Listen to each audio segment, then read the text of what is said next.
Hello there. Good morning, good afternoon, good evening. This is Turgon the Wise, bringing a new video to your tablets, PCs, whatever device you may be using on this fine day. Today is Wednesday, the 18th of September, 2024. We are in our 29th day playing in my 16th season of Lord of the Rings Rise to War. And as you can see by this number here, there is no shortage of action on this server. Absolutely stellar fighting so far across the server, and we are approaching what may be the halfway point of the season, or it's possible we have actually already just passed the midway point of the season. Let's me show you what I'm talking about here by going to the season target area. Now, I can't read any of this because it should be in English, but for some reason, my game on BlueStacks is bugged and it gives some of it in English and some of it in Chinese. But this is saying that there is 60 days in the season and we are on day 29, from what I can gather, based upon my knowledge of what it says in this area. So by these conditions, we are approaching the midway point of the season. However, I have friends around the community, just a few, and a lot of people have told me that despite the 60-day cutoff in this screen, a lot of people's seasons are ending around day 50, which kind of is curious because the previous season cutoff was 55 days. So I'm just curious if there's any devs watching this video, could you please comment and let us know why you would take a 55-day season, expand the end date to 60 days, but then cut it off at 50? How does that happen? What is the logic that goes behind triggering that 50-day cutoff point? Can we have some understanding of how this works so that we can plan better as leaders for all teams across the community? Because, like, 10 days is a significant chunk of time. Planning for a 60-day season versus planning for a 50-day season versus planning for a 55-day season, you know, it's impactful. So I would love to learn more, and I'm sure that there are many people who watch this video, or if we ever got an answer to that question, I would love to share that answer across the community. So if we could get some devs working on that, that would be great. It is an extremely action-packed server, and this is illustrated by a lot of things on this map. First, I want to draw your attention to the number of unique colors across the map. We've got purple, we've got green, and we've got pink out in the west. Three distinct kingdoms here. We've got red, rust. I'm going to go with rust for this. And this is red out here. And there is turquoise and blue. One, two, three, four. Four distinct kingdoms in the east side of the Misty Mountains. So that gives us 7 distinct kingdoms across the game. That is crazy. I don't think I've ever seen 7 kingdoms in the game. So first I would like to call out that. And then you just look purely at the number of pins on this map. Now the first one I'm going to go to is this one because I find it to be the most sus. I'm wondering, is this just friendly fighting and leveling commanders against one another? Or is there actually something going on here? Now, I think it's the former more so than the latter, because Bull took Southern Anduin Vale, and they're not there. LCDR and RUSC continue to harass us at the tunnel between Southern Anduin Vale, which is what I call SAV, and Undeeps. And meanwhile, Ailil and Order continue their advance, and that is illustrated in this pin here. This is the Great Undeeps pin of Season 16. We had a 35-day pin in Undeeps 2 seasons ago, and we're seeming to be working our way towards equaling or possibly eclipsing that pin, because we're not going anywhere. We're going to be in Undeeps for a little while, needless to say. We're at day 22 here, so 13 days between now and achieving that lofty goal of equalizing the 35-day pin. And there's at least 21 days left in the season, perhaps even as many as 31 days in the season. How nuts would it be to see a 53-day pin? I don't think that that could be beat. But you set a bar, and someone's gonna eclipse it at some point. 42.9, that's 43 million participants if you round up. 15.3 million deaths. Gods on top, Yude second, and then our opponents, Ailil, Order, RUSC, and LCDR. 6 distinct warbands slash fellowships, 3 distinct kingdoms, all going at it right here. It's just not the kingdom that owns this region. They're down here. They're fighting over here against us. They're pushing in, and they captured the pass from Ashen Plains into Gorgoroth, and it's very contentious down there. Another, approximately 10 million participants, 9.7 million if you want to be exact, 3.5 million deaths over the course of the last 48 hours. Yude's on top, Buldome. Meanwhile, over here in the far east, Hills of Rune into Eastern Wastes, we have a 5-day pin, 14.7 million participants, 5.2 million deaths. Yude's HISP free. Lots of fighting. Lots and lots of fighting. There's also a 17-day pin out here at Gap of Rohan. It seems to be winding down between Gods, Theo, and Neon. And that is crazy. So that pin has been winding down because there has been action happening out here. And that is between Neon, Aped, and Luna. And there's also another warband, Theo, Luna, and Aped fighting over here in Enidwaith. They just captured the Pink Kingdom. Neon Theo just captured Enidwaith within the past, I want to say, 60 to 90 minutes. So that's very, very fresh, recent news. You see the pins here are also quite significant. 8.7 million participants here, 2.6 million deaths. And up here, we've got 3.6 million participants, 1.1 million deaths. So um, outstanding fighting across the server. And while we're on the topic of Aped, I just want to talk a little bit about some of the history of this server, so that it's crystal clear for anyone who may be watching from the other side, who may think in some sort of like urban myth or conspiracy theory that Aped and Yudes have been working together since day one.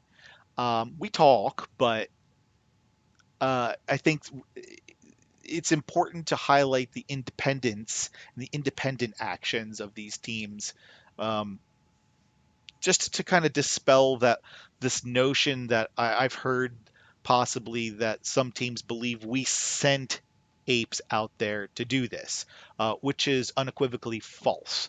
The way that the server had unfolded from a pre-server perspective, we joined this server by ourselves. Gods joined the server over here, and 5K streams by themselves. We in both teams, we've worked together for several seasons, and we had intended this to be a completely chill, no Diplo season. This is supposed to be our chill season, so I want to thank our opponents for making this not a chill season. It's actually, quite honestly, at least from my personal vantage point, there may be others both within gods and youths, and of course across the server, who disagree with this sentiment. But this could be the greatest server I've ever seen. And I know that I coined 2 seasons ago that giant server between Meta Chaos, Lame Pran, Ilil Order, and Youths Gods as the greatest server of all time. But I think this one, when you look at the scope and the width and breadth of all of the fighting that is happening across Middle Earth, this is the most action-packed server I have seen, quite honestly, in a long, long time. My fifth season had a lot of activity and a lot of teams. That would probably be the next biggest one, most recent biggest server. And then my third season, each faction had 4 full fellowships pretty much within each faction, or most factions had at least 4. Some had 2. But from purely like a unique number of players perspective, I haven't seen a server with this many active players in at least 10 seasons. And that is remarkable. I mean, even looking back to my 8th season, the first season I ever played as Evil in War of the Ring, in that season, we had about 2.5 Evil warbands fighting against about 6 or 7 good fellowships. That's about 10 teams. This server has 2, 4, 6, 8, 10, 12, 14 distinct fellowship slash warbands going at it. That is greater in scope than even my 8th season playing War of the Ring as Evil. That was a crazy season, but um, this one has definitely taken the cake.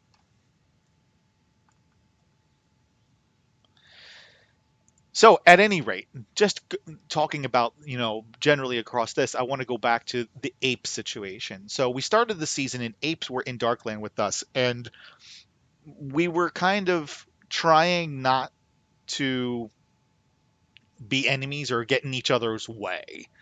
And they're a smaller team of about 40, 45 players. And they started the season and came to us and said, look, we don't want to have anything to do with you guys. We just want to get the hell away from you. So we're going to go out here to the eastern waste and we're going to work our way up the eastern side of the map to get out of the Darklands. Okay, cool. This is before we knew there was a 10 warband alliance coming for our throats. This is before we made a kingdom with gods. Gods and Youths wanted to have a Diplo free, chill server, and we noticed not too long into the season, I want to say it was probably about day 5, that there was a tremendous amount of relocation pads going up in Hills of Rune. And it seemed like we were expecting an attack over here in the eastern flank. So that drew our attention out there. However, apes were out there. And this created logistic issues between our 2 teams because, if they own the pass, then we can't go through the pass because they're not in our kingdom.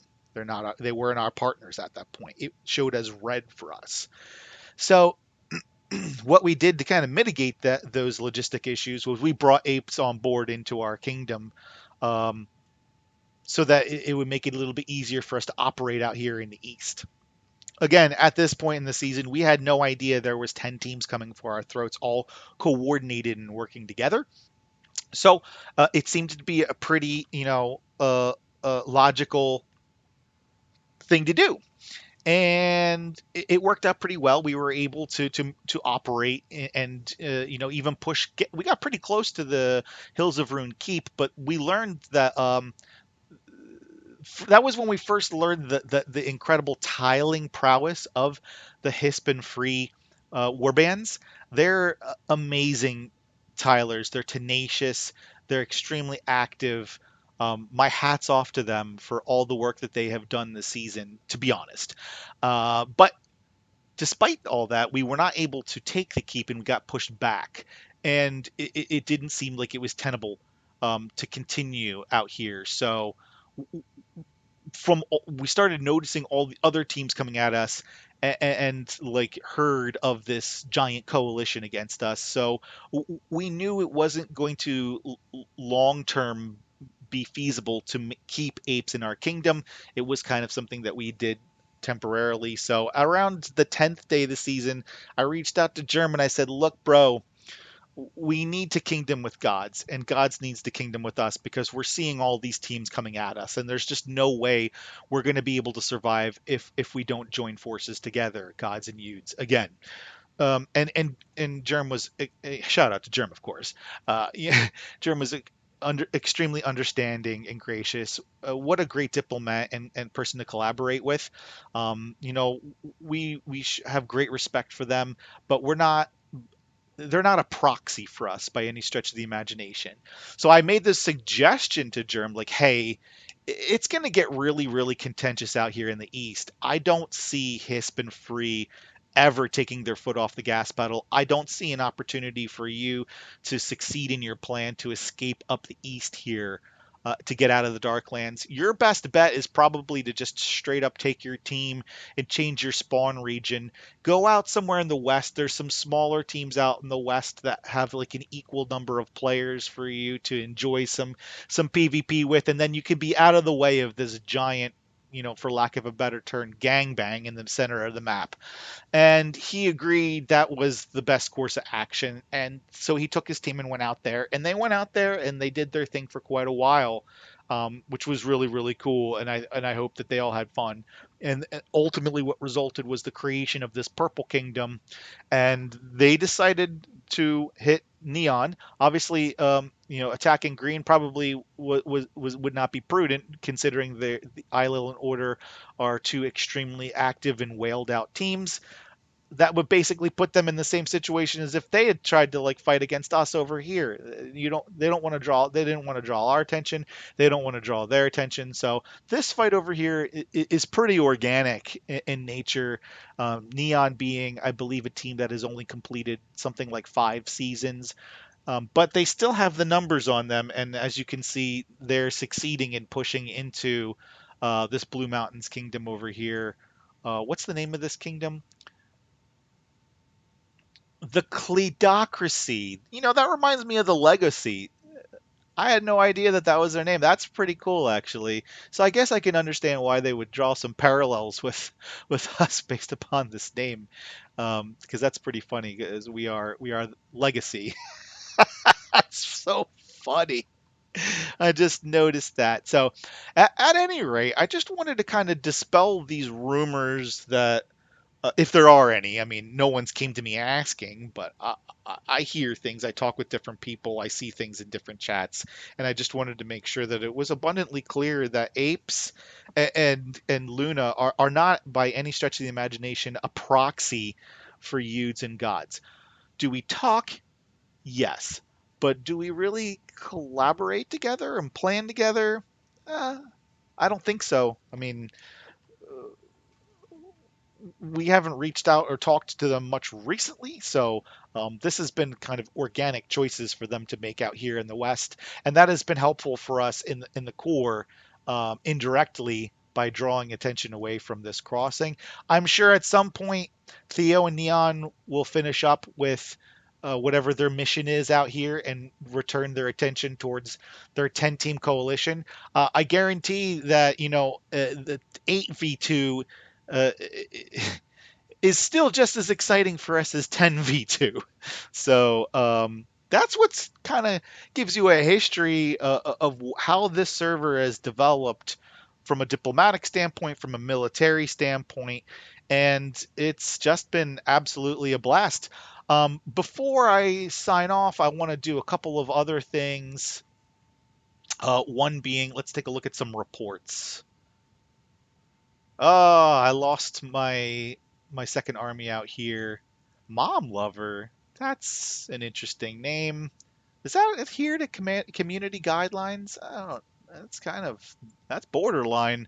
Anyway, you can. I just want to showcase. I really, really like my second army. Um, especially in this scenario here. 56,000 healing. I've seen him go as high as 60,000 healing. It's not all Radagast doing the healing. He's doing 41, and Gandalf the Grey added another 15. So pretty significant and definitely very helpful when you're fighting, an enemy team that is pretty close to the meta. Well, maybe not. I mean, Sauron is a meta commander, but these other commanders they're not S commanders. They're more like uh, uh, A commanders, if you're looking at it from like the S, A, B, C, D standpoint for commander rankings. Let's take a look at the enemy here. Yeah, not a whale by any stretch of the imagination based upon this gear here, although he does have the 4-piece speed bonus set for another 12 initiative during combat, so that takes us 35 to 45, but it's not going to be fast enough to get past my Radagast here, who has, added the 2-piece bonus that gets him to 66. And then you look at Gandalf, he's at 20. He's slow, so I guess he could steal the White Council. Um, but he's tough with Divide and Conquer, 2% for each round for the 4-piece set. And he's doing the healing, and he's doing a little bit of damage. Tip, and you look at and compare, my Lurtz, a 184 attack, 40 to 60 damage, 2-piece might bonus, and fortitude. So he's beefy. This is the skill setup you want on him. Let's take a look at this Lurtz. Not bad. He's got all gold gear. He's got a 2-piece uh, sharp blade formation. So that's adding 10 attack to. I believe this impacts the commander. So you give him that boosts him to 160, and then you get the plus 5% might from the 2-piece might. Physical damage dealt by commander's formation, that also is going to impact him. So that takes a 5%. 10% of 31 is 3.1. Half of that is going to be 1.55. So you add that to the lower damage. That's going to boost him up to about a 33 up here. And then the 49 number, you take 5% of that. What's half of 4.9? It's going to be about 2.45. You add that to 49. That's going to get you up to about 51 and a half as the top end damage here. So pretty solid. He's looking like he just needs a few more levels. Once he gets to level 50, or maybe even before he'll get this maxed out, that'll be helpful. Uh, the thing, not a bad item. He gets commander damage from this. He gets some initiative from it. Really, he's probably using this for the set bonus. This is a best in slot DD com helmet, so he's getting a good amount of commander attack from that, plus the might. And then you get a little bit of everything from the golden skin. It's not by any stretch of the imagination a best in slot piece of gear for a damage dealing commander, or DDCOM, as I just referenced. But you do get some attack, and you get some defense, and you get the unit defense. So it's a good piece to use if you don't have the best in slot gear. Plus, of course, he's getting the sharp blade from it. And then this is the best in slot DDCOM weapon, the Axe of Khazad Doom in the current meta. He's getting 32 because it's upgraded 3 times. Just need to upgrade that a little bit more to get the full 48 out of it. That's going to give you, 32 is 2/3 of 48. So he's coming along. This is looking pretty good, young man or lady, whichever case it may be, or they, if you're non-binary. Although them being Russian, probably they don't think in non-binary terms like we do over here in America so much. Um, Interesting. Saruman R3. He doesn't have the R5 available for Sharky. Not sure if that gets used heavily or not, but he does have the right gear. He's got focus initiative here, focus unit defense here, focus here. He's got the 2-piece Warcry set, which I don't think is great for anyone. And then the Fine Smoking Pipe. So obviously this is not a whale player. Let's check out his shadow. kind of similar. So here's the kind of the thing that I struggle with when I think of gearing. He's got this piece of gear. He's got this gold blazing tongue, which is good, but then he's also got a 3-star Axakaza Doom. I would be tempted to take an Elven Hammer and break this and keep this, for later, and take all the pieces that are upgrading this and dump them into the Axe of Kaza Doom to get it to 5 stars. It's generally considered best practice to focus on one commander, one piece of equipment at a time, get it done, and then you can move on to another commander and focus on that one. That enables you to complete objectives more quickly based upon however quickly you're able to acquire the items for the upgrades. So that's my recommendation, quite honestly. And when you look at the statistics here, actually, I might be tempted to do it the other way around and take this piece of gear and put it, because it's uh, tough decision because he's using the sharp blade here, so I can understand why he's having this conundrum. He's got the might over here, the might trait over here, and the sharp blade over here. I would be tempted to, yeah. So he wants. Okay, I understand what he's doing here. So there's not. That's a really tough situation, and this is something that the devs, I don't think know what they can or can't do about this, but yeah, that's a tough situation. So I think he's doing the best he can with the gear he has because he wants to maintain that set bonus. But at some point, there's a line where I think the set bonus becomes lower in priority than maxing out the base stats of the piece. So I still would be tempted to do something with these pieces to max one of them out and just have an empty one. Like I would max the Axe of Kaza Doom because it's a best in slot DD-com weapon.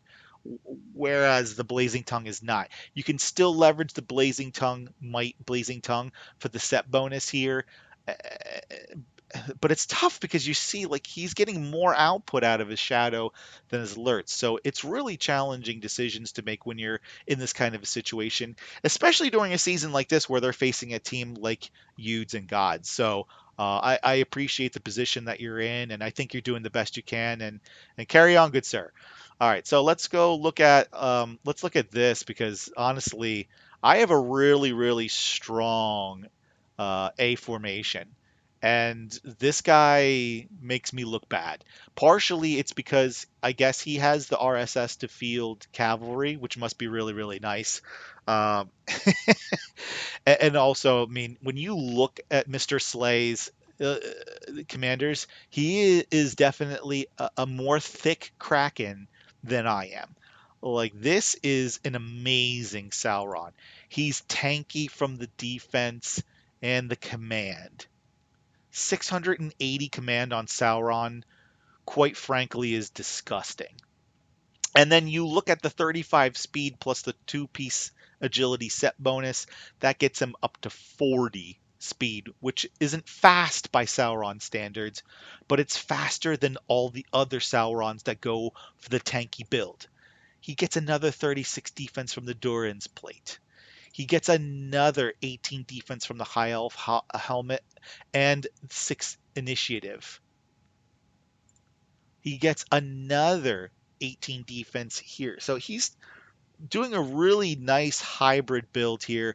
Let's look at the total defense. 45 here, 36 and 45 is 81, plus another 18 and another 18, 36 into 81. That's giving him 117 unit defense in all. So his Swan Knights are getting buffed by a total of 130. Where is he? Oh, no, that's commander defense. Where is he getting more defense? I counted 118. Where's the 130 coming from? Is it from a skill? Damage received by 3, modified by focus stat. Focus damage, madness, madness, healing effect. Nope, none of this. How can somebody comment on this video and let me know how his Swan Knights are getting another 12 bonus defense? Is it from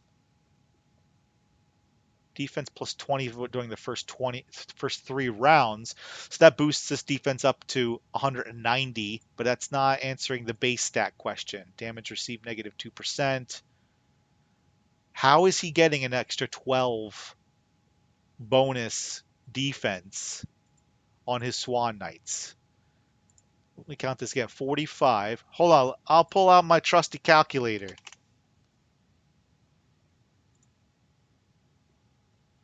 45 plus 36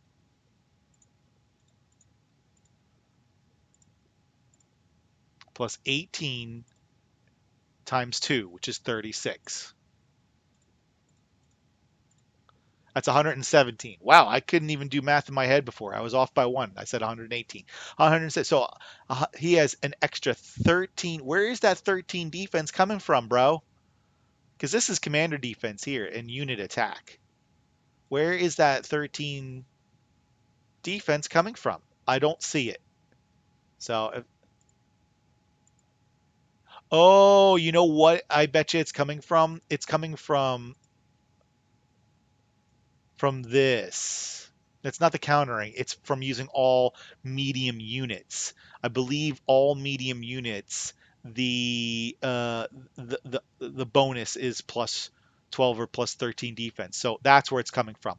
Cool. So man, this is a really ball information. Let me take a look at his other commanders because this guy, quite honestly, uh, is insane. I mean, his Helm of the Mountain, the relic on Dane, this is max. This is max refinement.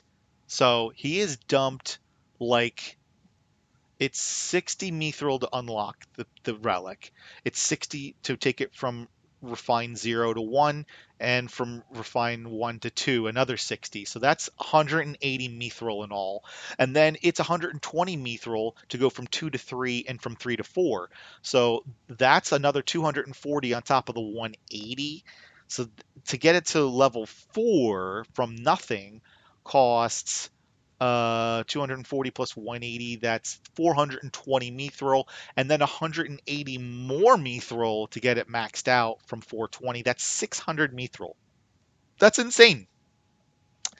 And let's check out the stats. He's getting another +6 commander attack, commander defense, commander HP. This is really strong. Uh, Not quite maxed out Palantir of Orthunk, but he's looking like he's pretty close. Probably it's at Refinement 4. Completely maxed out Axe of Khazad-dûm with Fortitude and then Might. So he's getting the best of both worlds from these. And this is a Zenith 6 commander, so he has all of the 3 pertinent skills maxed out. In contrast, we looked at his Sauron and his Dane. Let's look at my Sauron. My Sauron is faster with 47 speed plus the set bonus that gives me another 12, so that gets me up to 59 speed. So I should be winning the Madness War, although I haven't looked at his Gandalf the White yet. But I beat the Madness War against his Sauron. And from a unit defense perspective, I don't get any from this, but I do get. So he gets 117. I get. Let's clear this. I get 15 plus 48 plus another 24. So he's got me on unit defense. I got 87. He has 117. But I got him on speed.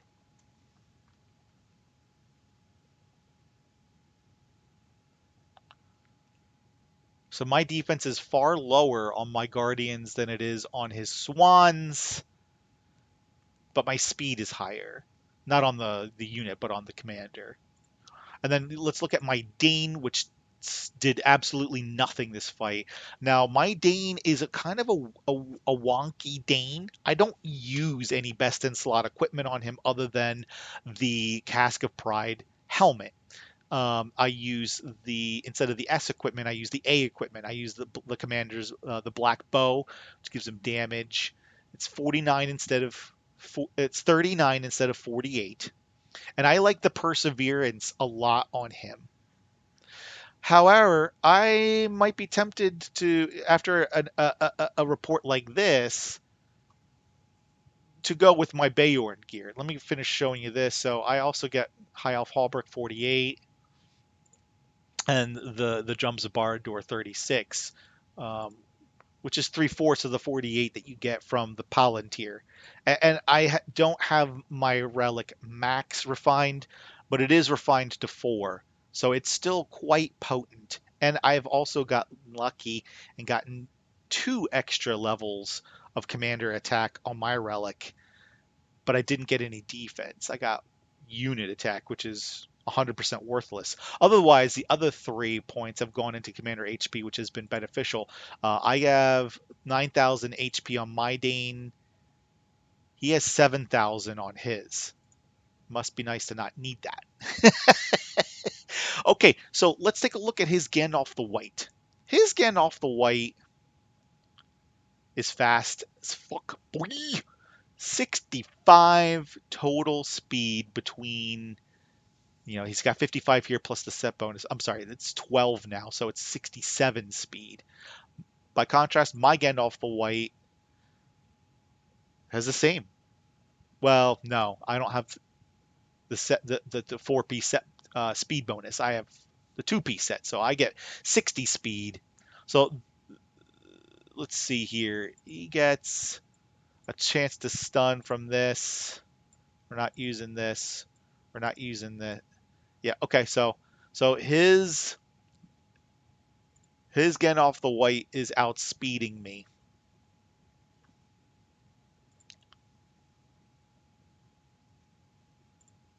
Really nice. Like just completely maxed out. This is maxed out. Like Jesus, dude. Jesus.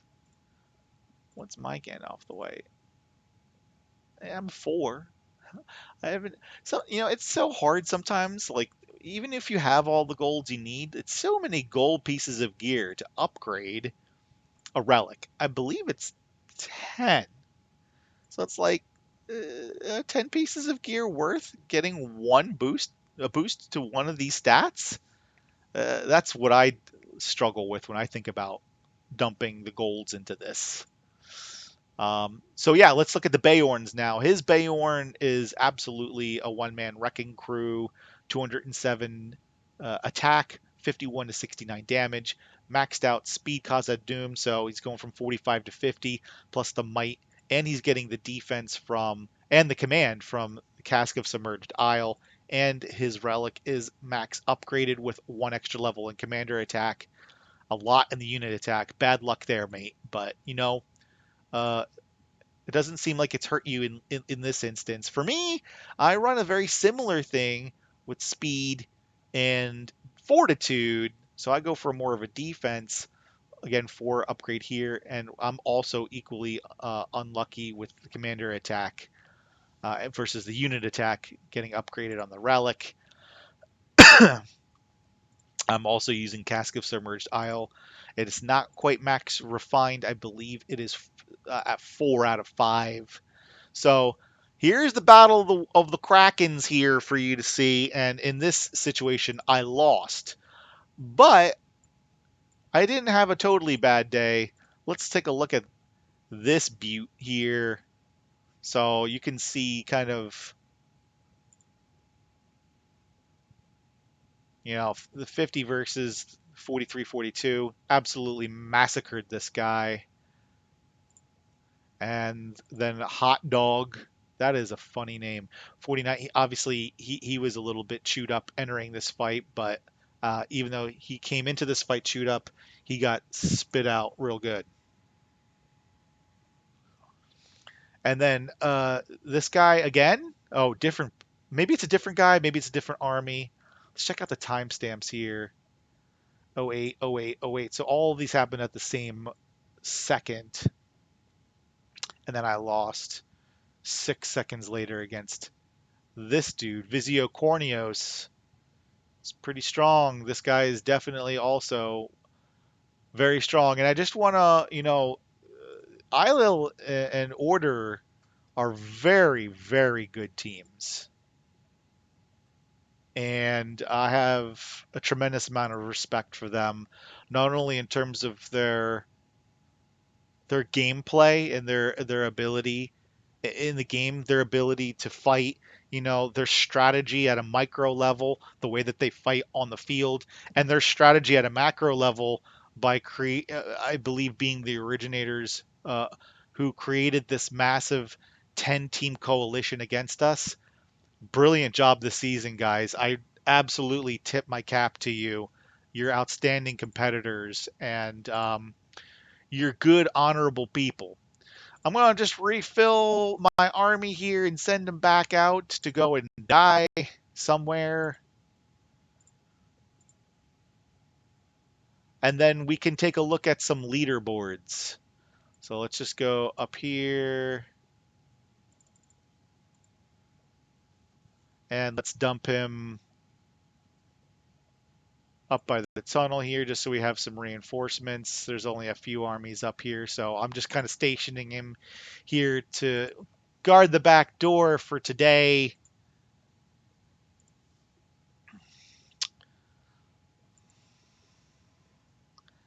Let's look at the leaderboards. This is production. You don't see a Yudes member anywhere in the top 10 other than Bury Devil at number 7.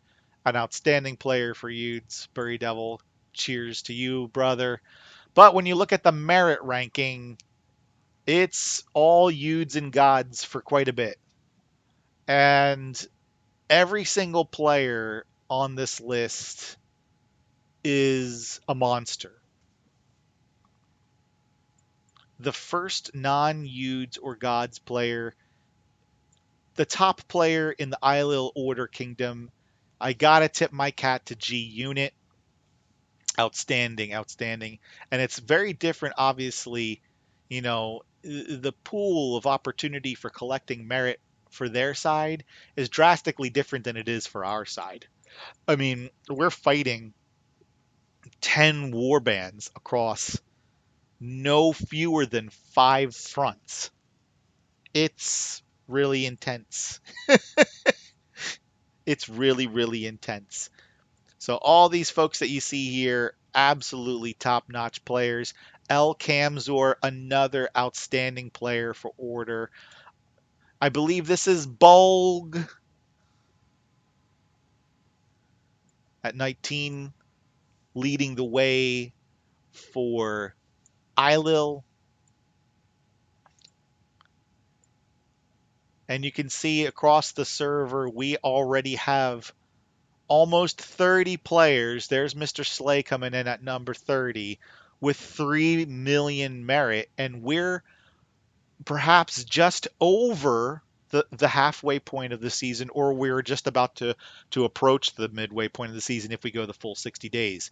For a lot of players, 3 million is a fine number to achieve for the entire season, but for these 30 players, we've achieved it in half the season. And then let's keep going down the list to see how many players have 2 million merits. And there's El Tartar. I like to call him tartar sauce, or her perhaps. If it's a her, I apologize. Also another outstanding player for Order. We're beyond 60 players and we're still over 2 million merit. This is purely merit. This is not season contribution. This is purely merit. There's Bowlord, another outstanding player from Order. Dr. Jicky Licky from Ilil, another outstanding player. Here's a player from Neon, Papifira, obviously another very strong player. Zal from Ilil, another great player. Order, Forget Me Not, I believe is the name. And we're still at 2 million. 77 players with 2 million merit across this server. That at the halfway point. So that tells you that probably by the end of the season, there will be twice as many people with 2 million merit. That is a lot of fighting. And let's face it, folks, win or lose, we play this game to fight. We don't play this game to sit around with our thumb in our bum, sitting on Dol Guldur waiting for the season to end. I think everyone has had seasons like that, and it's just not really fun or stimulating. So there's Cleed from Luna coming in the top 100 at number 97. Congrats to you, sir. Snoopy, another Neon player. We've got a couple Snoopies on this server, I believe. I think there's a Gods player named Snoopy. But that's your top 100 merit, and what a crazy server. Just absolutely super intense and action packed. Again, I tip my hat to every single competitor across the map. Thank you for everything you do. I hope that everyone is having as much fun as we are. It's fun, it's stressful, it's stimulating, it's enlightening, it's humbling. And I think this is the greatest server right now I've ever been a part of across um, my 15 complete seasons playing Lord of the Rings Rise to War. And I'm excited to see how this one ends up. So we'll see how it goes. We'll do this again in another couple of days or maybe another 7 to 10 days. I try to do videos as often as I can. I wanted to do another video like a day or two after I did the last one. I just didn't personally have the time to do it. And it's hard to find time to do things like this when you're in the middle of such an insanely um, uh, intense season. Like you want to hop on and do a video, but you're getting smacked from two different fronts, and so you got to put the team first. So I apologize if there's a delay in my videos, if you're waiting for me to release my videos to catch up on what's going on the server. You can blame the opposition for being too active and too strong for I jest though. Again, kudos to everyone. I hope everyone's enjoying the season and enjoys the rest of the way. I thank everyone for watching, taking the time to watch my video here. If you have any feedback, questions, comments, please leave them in the comment section below. Give me a like, give me a subscribe. Go and check out my friend's fellow The Rings channel. He does podcasts pretty much every Friday, also talking through a number of really, really important and relevant content across the game, specifically the PBE that's going on.